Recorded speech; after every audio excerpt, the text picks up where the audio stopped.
Tell your story. Change the conversation. Organized by students. TEDxYouth at SHC.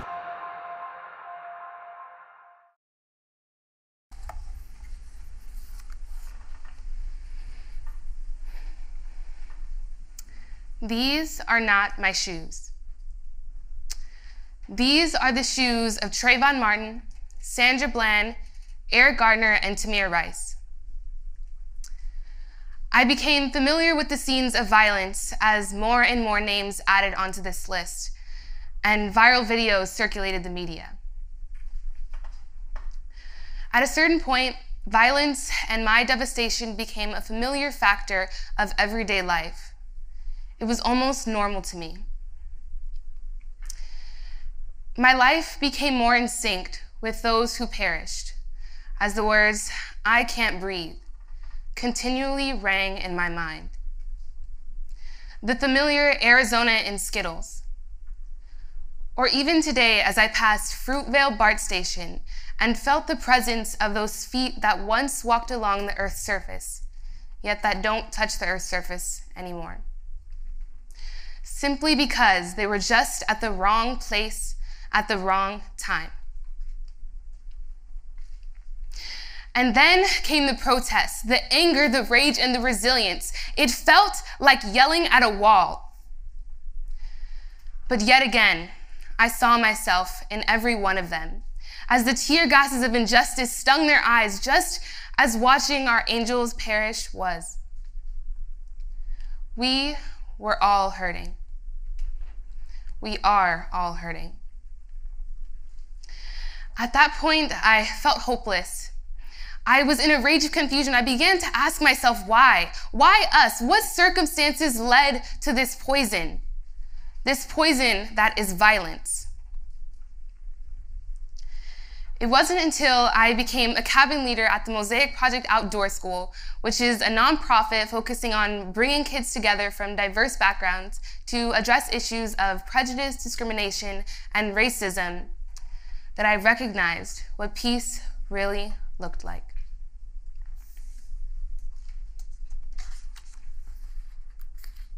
It was at the Mosaic Project where I realized this reality, my reality, is not fair. It doesn't have to be this way, and we can work together to make a change.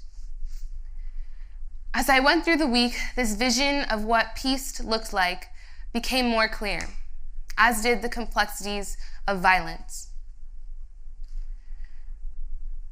It was there that I saw students from tremendously different backgrounds listening to each other, empathizing. And quite honestly, it felt like magic. So one night we did an exercise with the kids where each cabin represented the lower, middle, and upper class, and the students were expected to basically just figure it out.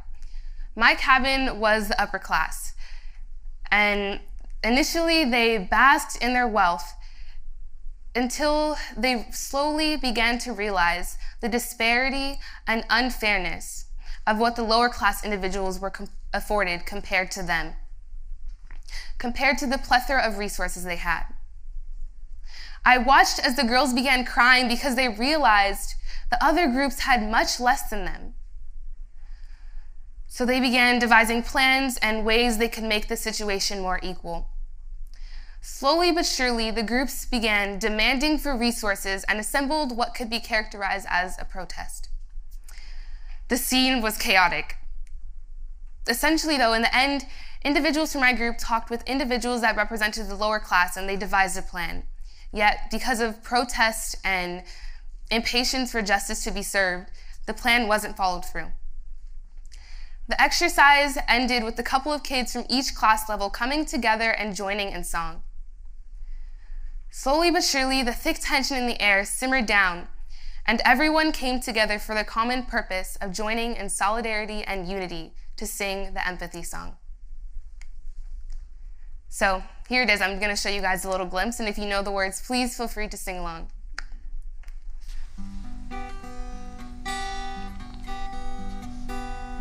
I don't know what it's like to be you, and I don't know what you have to go through, but I can try to see the world through your eyes, put myself in your shoes and empathize. Thank you. Thank you. So this to me was absolutely beautiful. I mean, although they didn't necessarily solve all the problems, everyone joined together for the common purpose and they just sang. Rather than just bask in their privilege, they recognized the disparity and felt for each other. They took the initiative to make it fair. It was then that I realized only when we can connect, respect, and empathize with each other that we reach ultimate justice and peace. When people are separate from each other, they are unable to connect.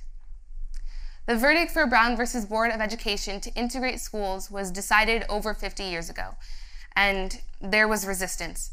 As we all know, groups like the Little Rock Nine had to be escorted by the National Guard into schools just to get an education. So at my school, San Lorenzo High School, the population is primarily Latina and Latino, while a school just 15 minutes away is primarily white. This is an example for the foundation for violence, separation. These two schools are pretty much right around the corner from each other, yet they are worlds away. These two communities aren't able to interact, so they have little to no idea of each other's experiences, which can then lead to fear. While the Little Rock Nine were escorted, they faced intense persecution from their white counterparts, having to be escorted by the Arkansas National Guard to school every day, as people who've never even met them burned effigies of their same black skin, yelling and spitting at them. This is fear. So, research in contact theory suggests that when we bring people together from diverse backgrounds into a collaborative, positive, and non-competitive environment to address issues of prejudice, discrimination, and racism head-on, we begin to dismantle these aspects that lead up to violence and war. Now, I'm going to show you all something up on the screen, and I want you to try your best to read it as fast as possible if you're able.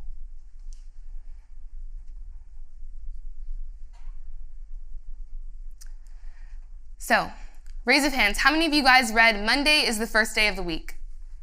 All right, most of you. So raise the hands if you read Monday is the first day of the week. Okay, a few. So I'm going to show you it again, but this time, take your time to read it slowly.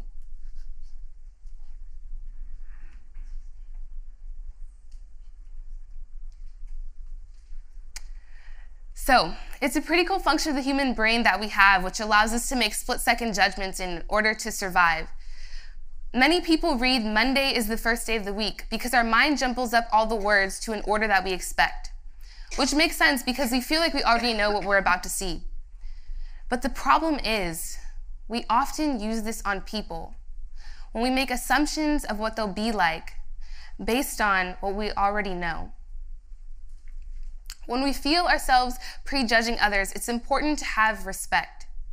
Spect meaning look and re meaning again. Look again. Instead of allowing these preconceived ideas and misconceptions guide how we see each other, take the time to look again, deeper, and see the person for who they really are. Just as you looked again at the words Monday is the first day of the week, look again at the person who you may have prejudged. And try to see them as an individual and not the stereotype associated with the color of their skin. Look again for Trayvon, for Philando, for Tamir, and for Eric, because no one deserves to die because of the color of their skin. Stereotyping is literally like putting a box over someone's head and slapping a label onto it. When our perception is clouded by what we expect to see of a person, that is all we see, a label. When we cannot connect, when we cannot see someone for who they are, we are unable to empathize with them. Empathy is just like Atticus Finch once said, You never really understand a person until you consider things from their point of view, until you climb into their skin and walk around in it. But make no mistake, peace is not some far-off alternate universe. Because as Gandhi once said, there is no path to peace. Peace is the path.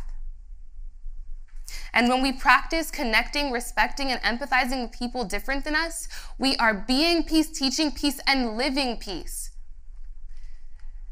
It's all building blocks, you see, when we connect with people different than us and we begin to dismantle these fears and prejudices we have by respecting, by looking again. When we respect and can see people for who they are, that is when we can put ourselves in their shoes and reach ultimate peace. Now, bear with me for this next one. So, everyone, take a look at one of your fingers, any finger. Now, look at the tip of your nail. Depending on how long it's been since you clipped your nails, the seed of a redwood tree is roughly the same size as the tip of your nail. Super tiny, right? That redwood seed is you. This idea is the wind, the sun, and the water that helps us grow. And when some of the trees have a disease, all the other redwoods surrounding it help it heal. When one passes on, a circle of redwoods sprout up. We can't see it, but underneath the surface, all the roots are connected and they all sustain each other. They are interconnected and their survival depends upon each other. These redwood seeds are us. When one tree catches fire, so does the whole forest. That is the poison, the violence that spreads and is invasive. This wind, the sun, and the water is the idea that helps each of us grow. Yet we cannot grow on our own. We are interconnected and our collective growth is dependent upon each and every one of us. So, I ask each and every one of you to take what you've learned and allow yourself to grow and flourish. Take this idea, let it move you, let it help you grow. And when you've manifested it, help others grow and heal from the diseases of the past. Thank you.